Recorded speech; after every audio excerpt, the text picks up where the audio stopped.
ఈ జనం కోసం కాకుండా మా కోసం, మా పిల్లల కోసం, మా తరతరాల కోసం వాడతామని, మా కోసం, మా పిల్లల కోసం, మా తరతరాల కోసం వాడతామని సెటిల్మెంట్లు, దందాలు, చలానాలు, కబ్జాలు ఇలా దొరికిన చోట దొరికినంత నొక్కి, సెటిల్మెంట్లు, దందాలు, చలనాలు, కబ్జాలు దొరికినంత నొక్కి, పెట్రోలింగ్లు, చేజింగ్లు లాంటి రిస్కులు లేకుండా ప్రశాంతంగా ఫైనాన్షియల్ గా సెటిల్ అవుతామని, పెట్రోలింగ్లు, చేజింగ్లు లాంటి రిస్కులు లేకుండా ప్రశాంతంగా ఫైనాన్షియల్ గా సెటిల్ అవుతామని మనసా వాచా కర్మేణ ప్రతిజ్ఞ చేస్తున్నాము.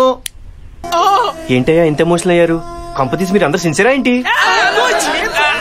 మీరు మా కోసం వచ్చిన ఆఫీసర్ సార్. ఇంతకు ముందు వచ్చిన ఏసీపీలు, డీసీపీలు వాళ్ళ జేబులు నింపుకున్నారు కానీ మా లాంటి బడుగు బలహీన సీఐల్ని, ఎస్ఐల్ని ఎవరు పట్టించుకోలేదు సార్. మీరు క్యూబాకో చెగువీరా సార్. బండికో కళ్ళు రండా కాకి డ్రెస్ లో కదిలి వచ్చిన కలియుగ ప్రత్యక్ష దైవం సార్ మీరు. అవును తారా మా రక్త శ్రీ సూర్య కళ్యాణ. ఆపారెడ్డి ఎలా బతుకుతారయ్యా? ఓ పక్క రేట్లు మండిపోతుంటేను. మనందరం కలిసి కష్టపడి సంపాదించుకుందాం. మనందరిది ఒకటే నినాదం,